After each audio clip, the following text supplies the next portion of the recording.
Test का schedule तुमको WhatsApp group में पता चल जाएगा, ठीक है। अभी थोड़ा सा हो तो जाए, टेस्ट कब होगी यार। अभी एक क्लास तो हुई है भाई, दो क्लास हुई थी। पहली क्लास इंट्रोडक्टरी क्लास थी, दूसरी क्लास में अपन ने चैप्टर स्टार्ट किया था थोड़ा सा। अभी से टेस्ट, रुक जाओ, हो जाएगा, सारी चीजें होंगी। पढ़ो तो सही, थोड़ा सा पढ़ो तो। वीकली होते हैं टेस्ट वैसे, हर संडे को टेस्ट रहता है, ठीक है।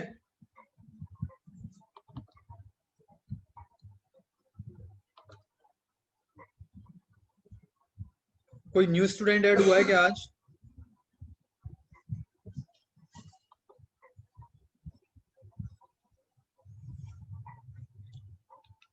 कोई न्यू स्टूडेंट ऐड हुआ है क्या?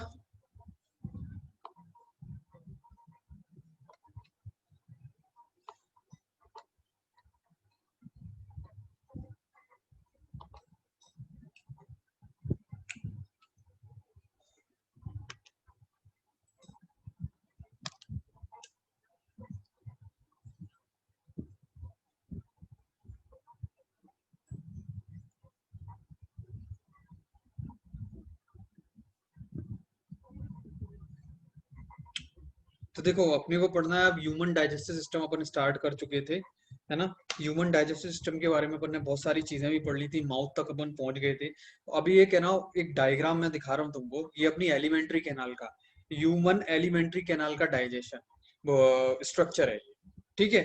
अच्छा, तुमको ड्रॉ भी करना है तो ड्रॉ करना है, तो ड्रॉ करने का मतलब ये नहीं है कि तुम ये सारी चीजें, ये जो ऊपर ये दिया हुआ है ये सब बनाओगे, ये ब्लू ब्लू कलर में दिया हुआ है वो बनाओगे। माउथ सिंपली ऐसे बनाओगे तुम लोग,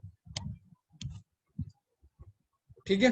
इस तरीके से माउथ बनाओगे, माउथ के अंदर की स्ट्रक्चर जरूर दिखाना है। तो देखो, अपन बात कर रहे थे ह्यूमन एलिमेंट्री कैनाल की, तो ह्यूमन एलिमेंट्री कैनाल में जो अपने मेन मेन जो पार्ट्स हैं, ह्यूमन एलिमेंट्री कैनाल का मतलब है अपना कंप्लीट डाइजेस्टिव ट्रैक्ट, ठीक है। It starts with the mouth, मुंह से शुरू होता है, ठीक है। अब मुंह के अंदर की स्ट्रक्चर की अपन बात कर रहे थे, तो मुंह के अंदर की स्ट्रक्चर अपन ने, सबसे पहली स्ट्रक्चर जो अपन ने बात की थी वो थी पैलेट। अगर मुंह के अंदर जाए, ओरल कैविटी की बात कर रहा हूं मैं, ठीक है। क्या थी? पैलेट। पैलेट क्या होता है भाई? देखो, अपनी जीभ से ऊपर की तरफ टच करके देखो, ऊपर की तरफ टच करके देखो, तो जो हार्ड हार्ड सा जो स्ट्रक्चर तुम्हें फील हो रहा है, उसी को अपन पैलेट बोलते हैं, ठीक है। It is divided into two parts, hard palate and soft palate, आगे बात करेंगे अपन, ठीक है। कार्टिलेज का बना हुआ है ये सारी चीजें अपन आगे पढ़ेंगे, ठीक है, माउथ के अंदर आगे पढ़ेंगे। उसके बाद अपन बात करें, युवुला होता है, युवुला क्या होता है ये भी मैं आगे बताऊंगा, युवुला, ठीक है। युवुला क्या होता है भाई? अपनी जो नेयर्स होते हैं, इंटरनल नेयर्स होते हैं, उनको ढक लेता है। जब अपन कुछ खाते हैं तो नेयर्स को ढक लेता है। ये सारी चीजें अपन आगे आगे पढ़ेंगे, अभी केवल एक ओवरव्यू दे रहा हूँ, ठीक है। और क्या होता है? टंग होती है और टीथ होते हैं। अपना जो माउथ है दो पार्ट्स में डिवाइडेड है, एक तो वेस्टिब्यूल में और एक ओरल कैविटी। अपना जो पूरा माउथ है वो दो पार्ट्स में डिवाइड होता है। कौन कौन से दो पार्ट्स होते हैं भाई? एक वेस्टिब्यूल और एक ओरल कैविटी। भाई ये जो अपन जो कुछ भी पढ़ रहे हैं, पैलेट, यूला, टंग, टीथ, ये सब ओरल कैविटी का पार्ट है, ठीक है। ये सारी चीजें क्या है? ओरल कैविटी का पार्ट है। तो फिर वेस्टिब्यूल क्या है? क्या मुझे कोई बता सकता है? पहले तो ये बताओ, मेरी आवाज आ रही है सभी को? मेरी आवाज क्लियर है? से यस और नो, फटाफट से। ओके। अच्छा, अब मुझे ये बताओ, हैंड रेज करो, कौन बताएगा वेस्टिब्यूल क्या होता है? Raise your hand. What is vestibule?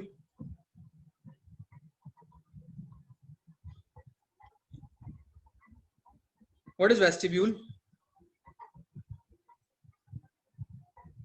Anybody?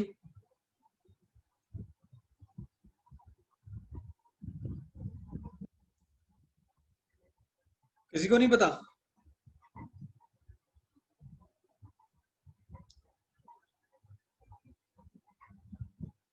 Tooth और चीक्स के बीच का जो स्ट्रक्चर होता है, टूथ और चीक्स के बीच में जो जगह होती है ना, उसको अपन वेस्टिब्यूल बोलते हैं। टूथ और चीक्स के बीच की जो जगह रहती है ना, या टूथ, सॉरी, टीथ और चीक्स के बीच की, या फिर टीथ और लिप्स के बीच की ये जो जगह है, इसको अपन बोलते हैं वेस्टिब्यूल। ये पूरे अपने चीक्स के अंदर भी इसको अपन क्या बोलते हैं भाई? वेस्टिब्यूल बोलते हैं, ठीक है। अपना जो माउथ है वो दो पार्ट्स में डिवाइडेड है, एक है ओरल कैविटी, दूसरा है वेस्टिब्यूल। तो वेस्टिब्यूल क्या होता है? चीक्स और टीथ के बीच की जो जगह है उसको अपन बोलते हैं वेस्टिब्यूल। क्लियर है? चलो आगे देखते हैं।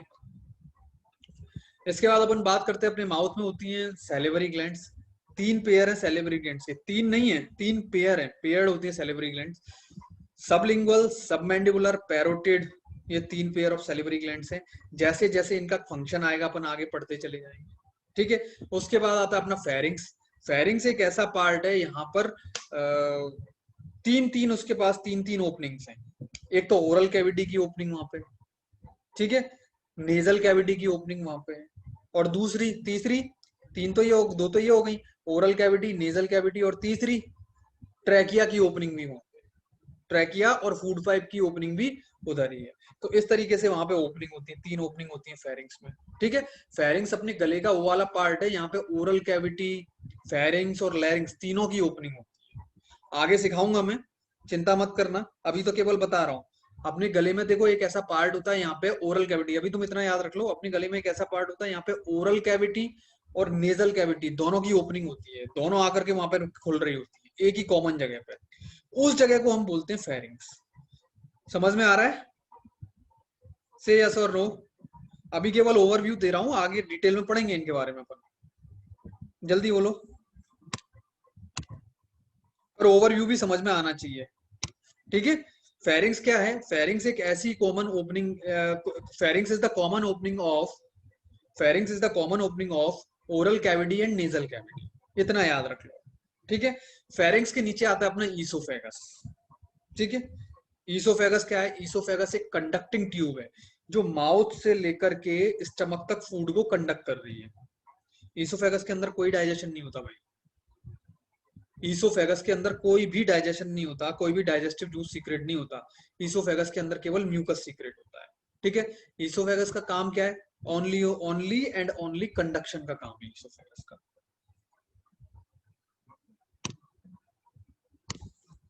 ओके, ठीक है, केवल कंडक्शन का काम। आगे देखो, ईसोफेगस की जो ओपनिंग है वो कहां पर है? स्टमक में है। अब स्टमक में जो ओपनिंग होती है वो that is guided by oesophageal sphincter, ठीक है, गैस्ट्रो ईसोफेगल स्फिंक्टर होता है वहां पर, उसके बारे में मैं आगे बताऊंगा। फिर अपना जो स्टमक होता है, स्टमक तीन पार्ट में डिवाइड है, ठीक है, तीन पार्ट में डिवाइड है, फंडस, कार्डियक, पाइलोरिक, इस तरीके से तीन पार्ट में डिवाइड है। तो उसके बारे में भी आगे चर्चा करेंगे अपन, ठीक। स्टमक के अंदर गैस्ट्रिक जूसेस सीक्रेट होते हैं, जैसे एचसीएल है, ठीक। कुछ एंजाइम्स हैं जैसे रेनिन है, पेप्सिन है, ये सारे गैस्ट्रिक जूसेस उसके अंदर। गैस्ट्रिक जूस का मतलब देखो, जो गैस्ट्रिन जो टर्म है वो यूज किया जाता है स्टमक के लिए। जैसे तुमने सुना होगा, जो पेट के जो डॉक्टर होते हैं उसको अपन बोलते हैं गैस्ट्रेंटोलॉजिस्ट। सुना है किसी ने? किसी के पेरेंट्स अगर डॉक्टर होंगे, मम्मी या पापा में से कोई भी डॉक्टर होंगे या दोनों होंगे, तो उन्होंने जरूर नाम सुना होगा गैस्ट्रेंटोलॉजिस्ट, जो अपनी डाइजेस्टिव सिस्टम से जुड़ी हुई बीमारियों को क्योर करते हैं, उनका इलाज करते हैं, उनको ट्रीट करते हैं, उनको हम क्या बोलते हैं भाई? गैस्ट्रेंटोलॉजिस्ट। सुना है किसी ने नाम गैस्ट्रेंटोलॉजिस्ट? नहीं सुना? चलो मैं बता देता हूँ, तो उनको अपन बोलते हैं गैस्ट्रेंटोलॉजिस्ट। कोई बात नहीं, उसको उनको अपन बोलते हैं गैस्ट्रेंटोलॉजिस्ट। एक्चुअली जो गैस्ट्रॉन टर्म जो है वो पेट के लिए इस्तेमाल किया जाता है, ठीक है।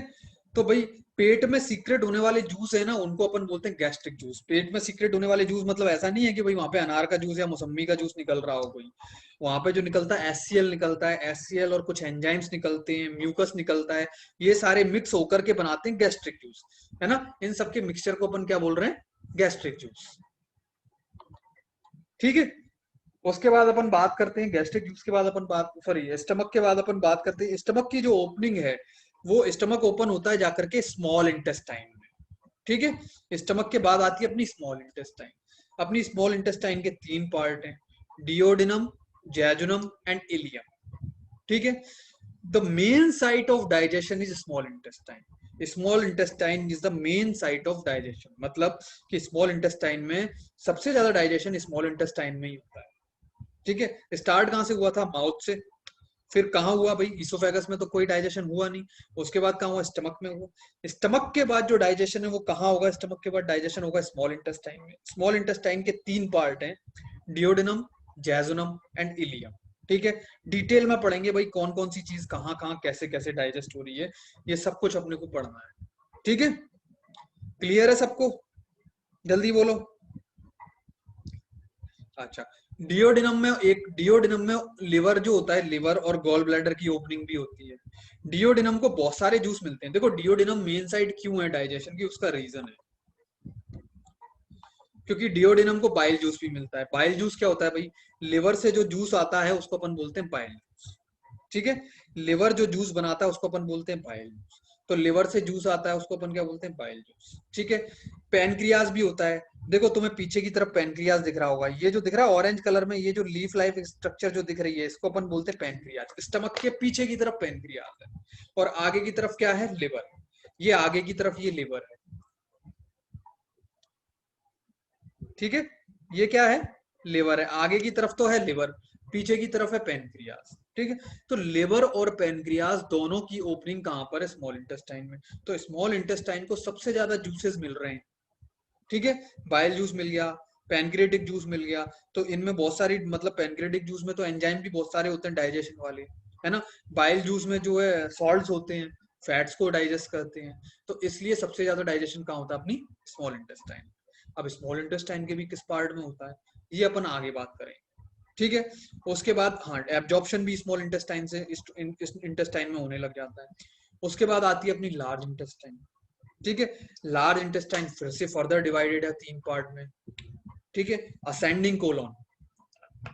असेंडिंग कोलोन का मतलब ये, इसको असेंडिंग कोलोन क्यों बोल रहे हैं, क्योंकि यहाँ पे खाना आता है और खाना यहाँ से ऊपर चढ़ने लग जाता है, इसलिए असेंडिंग कोलोन। फूड जिस डायरेक्शन में ट्रेवल कर रहा है उसके हिसाब से इनके नाम है। तो ये हो गया इसका असेंडिंग कोलोन। ठीक है, ये ट्रांसवर्स कोलोन, इस डायरेक्शन को ट्रांसवर्स बोलते हैं। तो ये हो गया ट्रांसवर्स कोलोन और ये हो गया डिसेंडिंग कोलोन। ठीक है, डिसेंडिंग कोलोन के बाद एक और छोटा सा पार्ट आता है जिसको हम बोलते हैं सिग्मोइड कोलोन। सिग्मोइड कोलोन इसलिए बोलते हैं क्योंकि यहाँ पे ये जो पार्ट है ना, डिसेंडिंग कोलोन के बाद ये पूरा यहाँ तक डिसेंडिंग कोलोन, फिर ये जो पार्ट है ये एस शेप है, इसलिए इसको बोलते हैं सिग्मोइड। सिग्मोइड का मतलब होता है एस शेप। पेन को क्या हो जाता है यार। ठीक है, जो एस शेप स्ट्रक्चर है उसको बोलते हैं सिग्मोइड कोलोन। तुम जैसे फिजिक्स में आगे पढ़ोगे तो एक ग्राफ आता है जिसको अपन बोलते हैं सिग्मोइड ग्राफ। एस शेप जो ग्राफ होता है ना, इस तरीके से देखो देखो ऐसे एक ग्राफ होता है, ऐसे करके। ठीक है, इस ग्राफ को अपन बोलते हैं एस ग्राफ। जैसे कोरोना का जो ग्रोथ का जो ग्राफ है वो भी एस एस एस फेज में ही होता है। ठीक है, यहाँ पे होती है भाई इसकी लैगिंग फेज, फिर इस तरीके से डिवाइडेड रहता है, मुझे ज्यादा आइडिया नहीं है, फिजिक्स वाले सर पढ़ाएंगे तुमको। तो इसलिए इसको अपन क्या बोलते हैं, एस एस एस शेप में, इसलिए इसको अपन क्या बोलते हैं, सिग्मोइड कोलोन। ठीक है, उसी तरीके से वहां पे जो ग्राफ होता है उसको सिग्मोइड ग्राफ भी बोलते हैं। खैर, आगे की बात करते हैं। कोलोन की जो सिग्मोइड कोलोन की जो ओपनिंग होती है वो होती है रेक्टम में। रेक्टम में क्या होता है, जितना भी देखो जो भी फूड डाइजेस्ट होना था वो कहाँ हो गया, पूरा का पूरा स्मॉल इंटेस्टाइन। अब लार्ज इंटेस्टाइन में जो फूड आता है वो पूरा का पूरा वेस्ट मटेरियल रहता है, सेमी सॉलिड वेस्ट मटेरियल रहता है। लार्ज इंटेस्टाइन में क्या होगा कि विटामिन के और वाटर एब्जॉर्ब होता है उस फूड में से। वाटर को रीएब्जॉर्ब किया जाता है, वाटर को एब्जॉर्ब किया जाता है लार्ज इंटेस्टाइन में। और उसको क्या है कि थोड़ा सा उस लिक्विड फूड मटेरियल को सेमी सॉलिड फूड मटेरियल में कन्वर्ट कर दिया जाता है, जिसको अपन बोलते हैं फीकस। फीकस आगे होता है स्टोर अपने रेक्टम में। ठीक है, जब रेक्टम फुल हो जाता है तो रेक्टम के वॉल पे प्रेशर पड़ता है, उसका वॉल ओपन होता है और एनस के थ्रू जो भी फीकल मटेरियल होता है वो सारा का सारा बाहर निकाल दिया जाता है, जिसको अपन बोल रहे हैं इजेशन। जिस प्रोसेस को अपन क्या बोलते हैं, इजेशन। बोलो यहां तक समझ में आया? ओवरव्यू दिया है मैंने अपने पूरे डाइजेस्टिव सिस्टम का, यहां तक सबको समझ में आया? फटाफट से हाँ या ना में बता दो।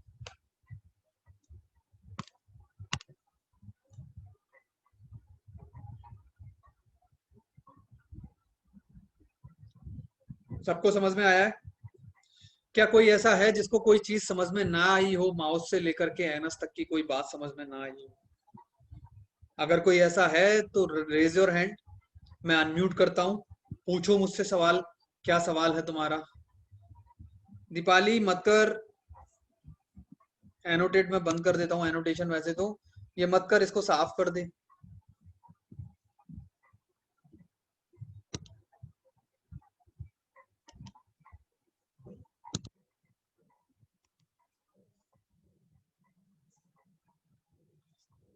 बोलो जल्दी।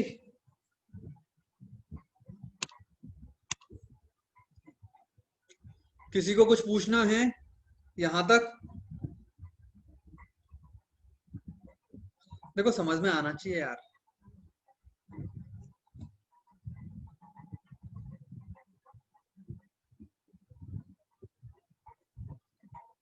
चलो फिर आगे बढ़ता हूं मैं। Next slide.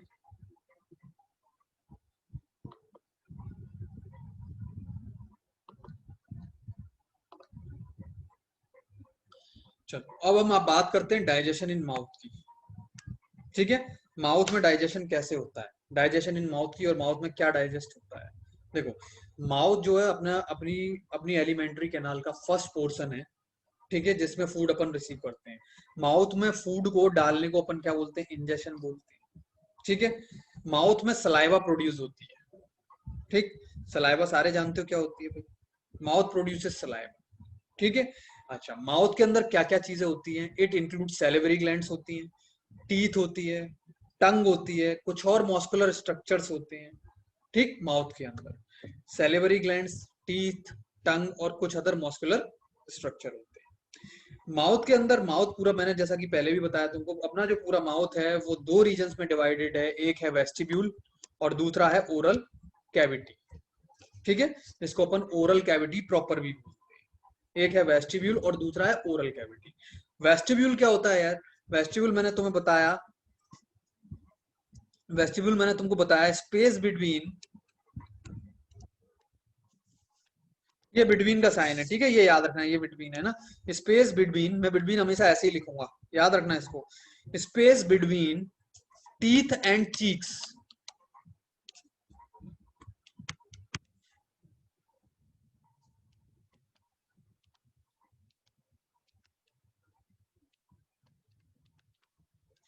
टीथ और चीक्स के बीच में जो जगह है उसको अपन क्या बोलते हैं भाई, उसको अपन क्या बोलते हैं, वेस्टिब्यूल। और ओरल कैविटी तुम सारे जानते ही हो, बाकी सारी क्या है अपनी ओरल कैविटी। ठीक है। अच्छा, ओरल कैविटी की जो लाइनिंग होती है वो होती है म्यूकोसा की, ओरल म्यूकोसा बोलते हैं इसको। ठीक है। म्यूकस मेम्ब्रेन होती है, एपिथेलियल म्यूकस मेम्ब्रेन होती है। भाई टिश्यू में अपन पढ़ने वाले हैं कि भाई ये लाइनिंग क्या है। एक्चुअली क्या है कि भाई देखो अपनी जो भी ओरल कैविटी है अंदर अपन देखें, कहीं भी तुम टच करके देखो, जीभ से कहीं भी टच करो, साइड में टच करो चीक्स की तरफ, ऊपर टच करो पैलेट की तरफ, नीचे की तरफ टच करो जीभ से, तो सब जगह तुम्हें ऐसा लगेगा चिपचिपा चिपचिपा, चिकनाहट सी लगेगी, चिपचिपा लगता है। तो वो जो चिपचिपा पदार्थ है उसको अपन बोलते हैं म्यूकस। अपनी पूरी एलिमेंट्री कैनाल में म्यूकस सीक्रेट होता है। ठीक है। तो अपनी जो माउथ की अंदर की जो लाइनिंग है वो पूरी की पूरी, मतलब अपनी ये चीक्स, नीचे का पोर्शन, पैलेट वाला पोर्शन, उस सबके ऊपर एक थिन लेयर है, एक थिन कवरिंग है सेल्स की, एक टिश्यू की थिन कवरिंग है, पतली सी, एक लैमिनेशन जैसी पतली सी कवरिंग है। उस पतली सी कवरिंग को अपन बोलते हैं क्या, म्यूकस मेम्ब्रेन एपिथेलियम। ठीक है। उस पतली सी लेयर को अपन क्या बोलते हैं, म्यूकस मेम्ब्रेन एपिथेलियम। ये क्या करती है, इसको ओरल म्यूकोसा भी बोला जाता है।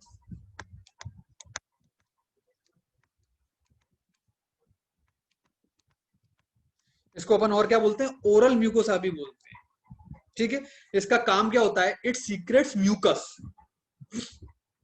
ठीक है, ये म्यूकस सीक्रेट करने का काम करती है।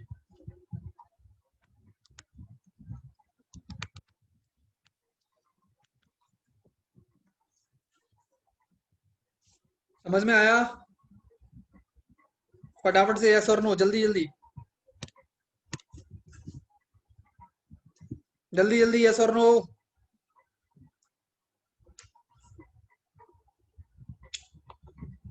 अगर समझ में आया तो मुझे फटाफट से बताओ भाई, कौन बताएगा?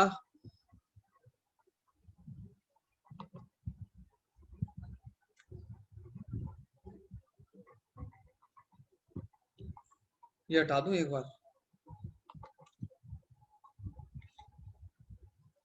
ये क्या हुआ, ये बड़ी गड़बड़ हो जाती है। हाँ, रेज योर हैंड, मुझे कौन बताएगा what is mucus membrane, what is oral mucosa.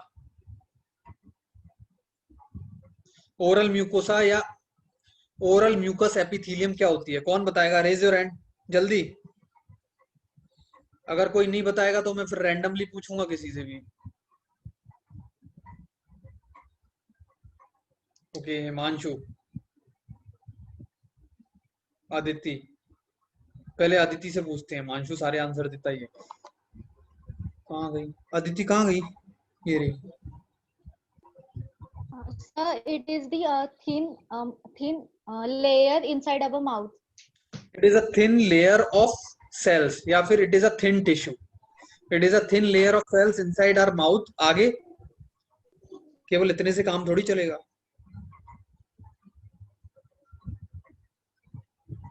आगे बोल।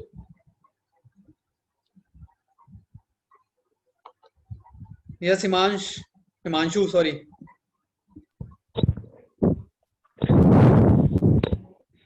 सर शायद स्टमक में होती है सर लेयर। अरे यार, अपन स्टमक पे पहुंचे हैं क्या यार? क्या समझ में आया फिर? बात माउथ की कर रहा हूं मैं यार। Yes Jayesh. Which secretes mucus. बिल्कुल बिल्कुल, इसके आगे ये और बोलना था। It is a thin layer of tissue, या it is a thin layer of cells which lined our oral cavity and it secretes mucus. केवल इतनी सी बात है, ठीक है। उसको अपन बोलते हैं ओरल म्यूकोसा या फिर ओरल म्यूकस एपिथेलियम। क्लियर है? चलो, डाउन योर हैंड्स सारे लोग।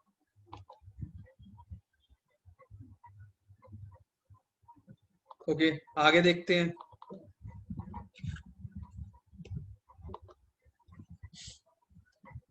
देखो ये दिया हुआ है, म्यूकस मेम्ब्रेन क्या करती है? It produces and it produces a lubricating substance called mucus. ठीक है। म्यूकस मेम्ब्रेन से, देखो म्यूकस क्या होता है, जैसे अपन को जुकाम हो जाता है तो जुकाम में अपनी नाक से एक चिपचिपा सब्सटेंस निकलता है, उसको अपन बोलते हैं म्यूकस। ठीक है। वो भाई उसे देख करके तुमको है ना बड़ा घिन आती है और बहुत गंदा सा लगता है ना। एक्चुअली वो अपनी पूरी बॉडी में लाइंड कर, पूरी बॉडी में रहता है, अपनी पूरी कितनी भी गिन कर लो, अपने फेफड़ों फेफड़ों को भी कवर किया हुआ है, अपनी पूरी एलिमेंट्री कैनाल को, अपनी बॉडी के सभी टिश्यूज में रहता ही रहता है वो म्यूकस। ठीक है। क्योंकि वो म्यूकस कोई गंदी चीज नहीं होती है।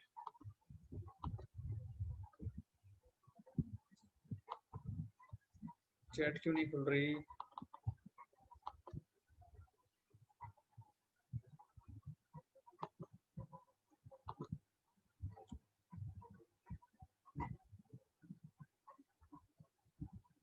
ओके, ये डेफिनेशन जो है इसने यार मैं नाम भूल गया दोस्त तेरा। अमन। ओके अमन, ये डेफिनेशन इसने है ना गूगल से कॉपी करके दी है, एग्जैक्ट डेफिनेशन।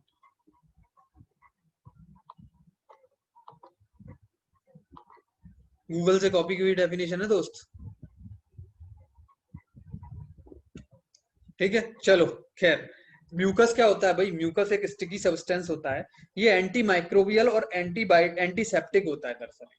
ये क्या करता है भाई? एक्चुअली क्या होता है कि भाई जैसे अपन सांस ले रहे हैं तो ये क्या करेगा, जो अपनी नाक के अंदर जो म्यूकस है वो क्या करेगा, वो डस्ट पार्टिकल्स और माइक्रोब्स को खुद के साथ अटैच कर लेता है, चिपका लेता है, जिससे वो अपने फेफड़ों में ना पहुंच जाए। अगर अपने लंग्स के अंदर पहुंच गए तो अपने लंग्स को इन्फेक्ट कर सकते हैं। तो ये प्रोटेक्शन का काम करता है म्यूकस। ठीक है। तो ये लुब्रिकेटिंग ऐसे अपने माउथ में भी सीक्रेट हो रहा है, ये नाक में सीक्रेट हो रहा है, वैसे अपने माउथ में भी सीक्रेट हो रहा है ये, है ना। किसी जगह बहुत ज्यादा गाढ़ा होता है, बहुत डेंस होता है, और किसी जगह बहुत ज्यादा ये कैसा होता है, बहुत ही ज्यादा थिन होता है, बहुत ज्यादा। ठीक है। जैसे अपने माउथ में सीक्रेट होता है, बहुत ज्यादा डाइल्यूट है।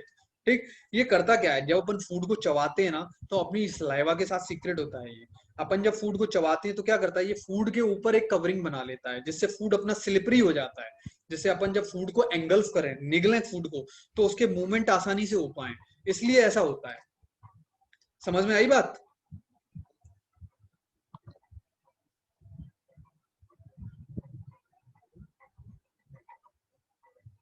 अच्छा, फर्स्ट बैच में पढ़ाया हुआ है ऐसा।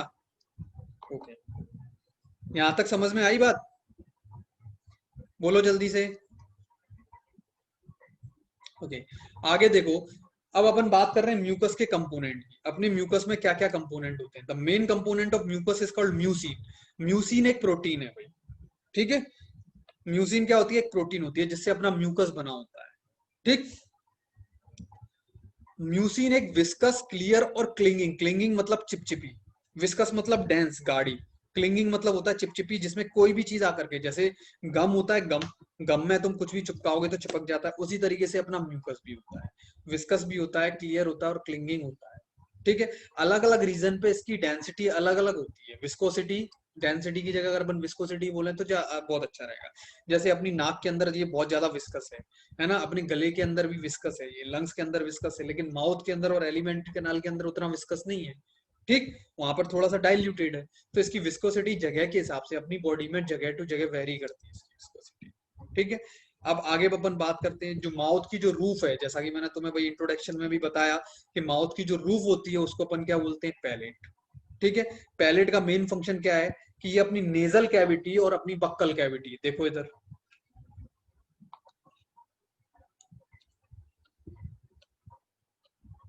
ये देखो, ये है नेजल कैविटी अपनी, ये अपनी बक्कल कैविटी और ये अपना पैलेट।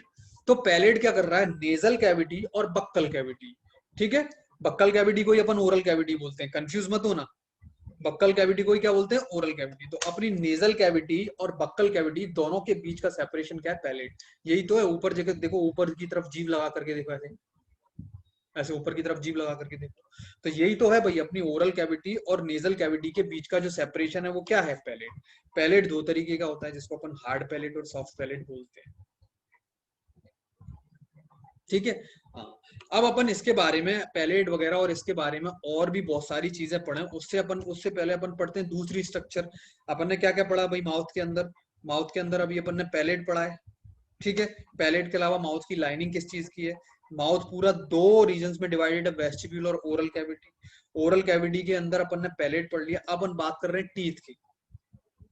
ठीक है, अपन बात कर रहे हैं टीथ की। मेरी बातें समझ में आ रही हैं सबको? अब मैं पहले पढ़ा हुआ है तो मेरी बातें समझ में आ रही हैं?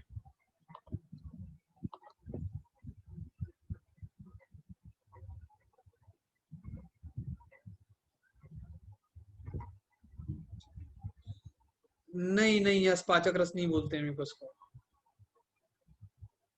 ओके, ठीक है, अब अपन बात करते हैं ह्यूमन टीथ की। तो टीथ सब जानते हैं भाई, टीथ क्या होता है भाई। टीथ का जो मेन फंक्शन है, देखो टीथ अपने ऐसे ऑर्गन है जो च्यूइंग में काम आते हैं, बाइटिंग में, च्यूइंग में काम आते हैं। ठीक है, ऐसे ऑर्गन है जो बाइटिंग और च्यूइंग में काम आते हैं टीथ। टीथ का जो मेन फंक्शन होता है वो होता है mechanical breakdown of food. Mechanical breakdown of food से मतलब है कि फूड जो आता है, अपन जैसे फूड लेते हैं, कई बार क्या करते हैं, जैसे कुछ जानवर टाइप के जो लोग रहते हैं वो पूरी की पूरी एक साथ एक चपाती लेते हैं और उसको निगल जाते हैं, बाकी काम उनके टीथ करते हैं छोटे छोटे टुकड़ों में बांटने का। अगर अपन छोटे छोटे निवाले भी तोड़ करके खाते हैं तो ऐसा तो नहीं अपन निवाला पूरा का पूरा ऐसा का ऐसा ही निगल जाते हैं, कुछ लोग निगल जाते हैं लेकिन निगलना नहीं चाहिए, ऐसा का ऐसा पूरा नहीं निगलना चाहिए। अपन क्या करते हैं, उसको चबाते हैं, ऐसे ऐसे करके चबाते हैं उसको। तो जो च्युइंग का जो काम है वो किसका काम है, टीथ। और च्युइंग करती क्या है भाई, च्युइंग जो है अपना जो फूड पार्टिकल्स हैं उनको मैकेनिकली ब्रेक डाउन करती है, ये मैकेनिकल फोर्स ही तो है, उसको चबाना, अपने मुंह को हिलाना, वही है ना, with the help of jaw muscles अपने मुंह को ऊपर नीचे करना। ठीक है, इसको अपन क्या बोलते हैं, मैकेनिकल फोर्स ही तो बोलते हैं। तो मैकेनिकली फूड आइटम्स को छोटे छोटे पार्ट्स में तोड़ देगा, उसको क्रश कर देगा, एकदम ग्राइंड कर देगा उसको, जैसे मिक्सी में ग्राइंडिंग होती है उसी तरीके से उसको ग्राइंड कर देगा। अगर अपन अच्छे से चबाएंगे तो उनको क्या करेगा, एकदम ग्राइंड कर देगा, जिससे उनकी स्वेलोइंग में आसानी हो, उनको निगलने में आसानी हो। केवल निगलने के लिए होती है क्या ये मैकेनिकल जो ब्रेकडाउन जो होता है, वो केवल निगलने के लिए होता है क्या? नहीं, केवल निगलने के लिए नहीं होता। ठीक है, तो फिर किस लिए होता है भाई, वो इसलिए होता है कि भाई फूड का जो है सरफेस एरिया भी इंक्रीज हो जाए। सरफेस एरिया इंक्रीज होने का मतलब समझते हो, से या सर नो? हमें बता भाई, सरफेस एरिया इंक्रीज करने से क्या मतलब है, फूड को तोड़ करके उसका सरफेस एरिया बढ़ाने से क्या मतलब है?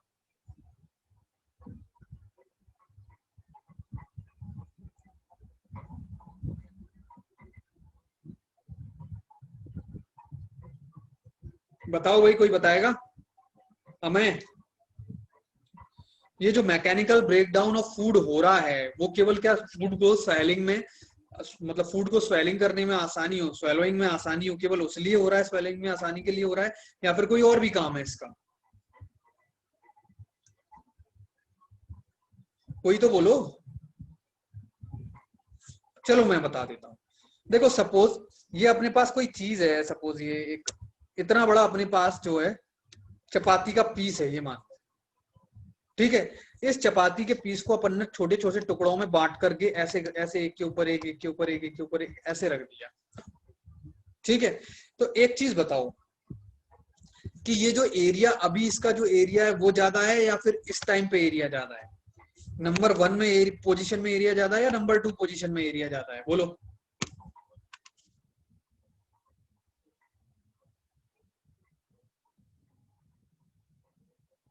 ठीक है, इस समय पे इसका एरिया ज्यादा है, इधर एरिया कम है, ठीक है।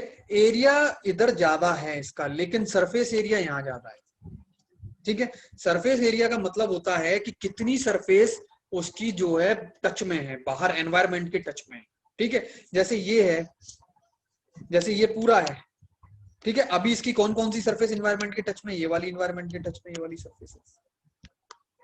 जब मैं इसको तोड़ दूं ऐसे करके, ऐसे छोटे छोटे पीस में बांट दूं, तो इसकी ये वाली सरफेस तो एनवायरमेंट के टच में थी, फिर इसको ऐसे बांटा तो ये वाली सरफेस भी एनवायरमेंट के टच में आ गई, और बांटा तो ये वाली सरफेस भी, जो जो सरफेस एनवायरमेंट के टच में नहीं थी वो सारी सरफेस भी एनवायरमेंट के टच में आ गई। तो उसका मतलब क्या हुआ, इसका सरफेस एरिया इंक्रीज हो गया। एरिया तो कम हो गया लेकिन सरफेस एरिया इंक्रीज हो गया। सरफेस एरिया इंक्रीज होने से क्या क्या फायदा मिलेगा, क्या बेनिफिट मिलेगा, कि जो अपनी सलाइवा है, पहले अगर सलाइवा काम करती तो केवल बाहर बाहर ऐसे ऐसे काम कर पाती, ठीक है। अब इसको तोड़ दिया तो सलाइवा अंदर की तरफ भी काम कर पा रही है, ऐसे करके इस पूरे पे काम कर पा रही है, अंदर यूं, इधर भी सलाइवा काम कर पाएगी, और तोड़ दिया तो और सलाइवा और ऐसे ऐसे ऐसे काम कर पाएगी। सलाइवा के अंदर जो एंजाइम है वो इसको अच्छे से काम कर पाएंगे। तो सरफेस एरिया इंक्रीज होने से क्या होगा कि भाई इस पे जो है अपनी जो माउथ में जो ओरल कैविटी में जो भी जूस जो सलाइवा वगैरह सीक्रेट हो रहे हैं वो इसके ऊपर प्रॉपर फंक्शन कर पाएंगे, इसको अच्छे से और इजीली डाइजेस्ट कर पाएंगे। समझ में आ गया? किसी ने आंसर भी दिया था इजी डाइजेशन, तो वो इजी डाइजेशन का मतलब यही है, क्योंकि डाइजेशन तो माउथ से स्टार्ट हो गया। अब अगर इसकी ग्राइंडिंग नहीं होगी, अगर इसको अपन नहीं तोड़ेंगे तो इसका डाइजेशन अच्छे से हो नहीं पाएगा। तो इसको ग्राइंड करने पे क्या होता है भाई, इसको ग्राइंड करने पे, इसको चबाने पे, इसको छोटे छोटे पार्ट में क्रश करने पे क्या होगा कि इसका सरफेस एरिया इंक्रीज हो जाएगा। सरफेस एरिया इंक्रीज होने की वजह से माउथ के अंदर जो सलाइवा है या फिर दूसरे जो सीक्रेशंस हैं वो इसके ऊपर अच्छे से फंक्शन कर पाएंगे, इसको अच्छे से डाइजेस्ट कर पाएंगे। समझ में आया? समझ में आया सभी को? हमें आई थिंक कोई नई बात सीखने को मिली होगी। एक मिनट हिमांशु, क्यों हमें कोई नई बात सीखने को मिली?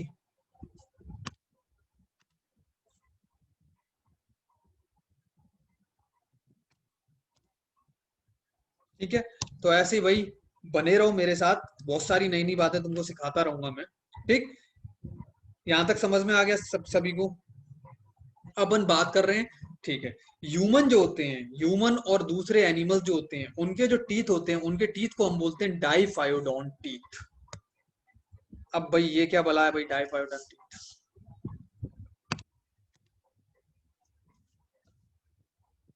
ठीक है, तो टीथ का फंक्शन समझ में आया तुमको? Mechanically break down of food into the small pieces and crush them to make the digestion easy, to make the digestion and swallowing of food easy.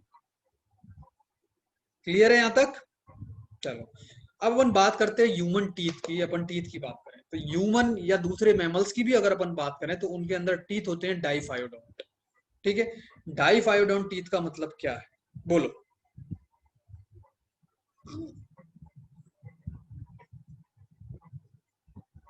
बताओ भाई, डाइफायोडोंट टीथ का मतलब क्या है,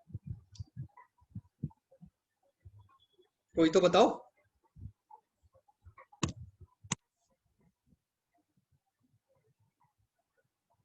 मतलब हमें समझा नहीं मैं, लाइफ टाइम कंडीशन मतलब? अनम्यूट कर हमें।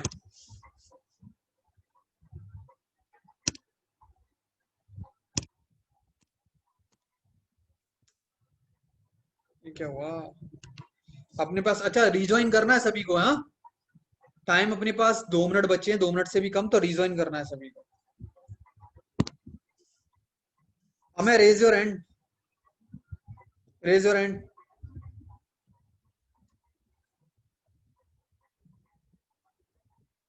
कहाँ गया हमें?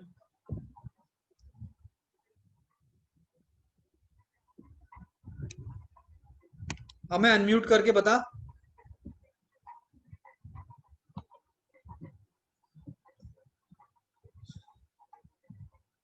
वो नुकीले होते हैं। 2 सेट्स ऑफ टीथ। जयेश ने आंसर भी दे दिया, बिल्कुल सही है। जयेश ने आंसर दे दिया, बिल्कुल सही आंसर है। 2 सेट्स ऑफ टीथ यहाँ पे लिखा हुआ है, वो उसने यहाँ से देख करके दिया आंसर, लेकिन आंसर सही दिया है। 2 sets of teeth, 2 sets of teeth है। हालांकि मैं जानता हूं कि अगर मैं और डीप में जाऊंगा तो आंसर नहीं मिलेगा मुझे, चलो मैं ही बता देता हूँ। बिल्कुल बिल्कुल, हमें 2 सेट्स ऑफ टीथ, पूरी लाइफ टाइम में हमारे 2 सेट्स ऑफ टीथ आते हैं। एक होते हैं हमारे जिनको हम बोलते हैं प्राइमरी टीथ, और दूसरे होते हैं परमानेंट टीथ। प्राइमरी टीथ को हम बेबी टीथ भी बोलते हैं। अच्छा, ये लेक्चर अपना खत्म होने वाला है। सब सभी लोग, सभी 18 के 18 लोग वापस से ज्वाइन करोगे, ठीक है? 30 सेकंड बचे हुए हैं अपने पास सिर्फ। 2 sets of teeth during lifetime is known as diphyodont teeth, बिल्कुल सही है। इसके बारे में अपन आगे और डिटेल में पढ़ने वाले हैं। फटाफट से जल्दी से ज्वाइन करना सभी लोग, ठीक है? सभी लोग ज्वाइन करेंगे। सेम लिंक से स्टार्ट होगा भाई, सेम लिंक से। जो लिंक, जिस लिंक से अभी स्टार्ट किया उसी से होगा। डाइफाइडोन टीथ समझ में आ गया सभी को?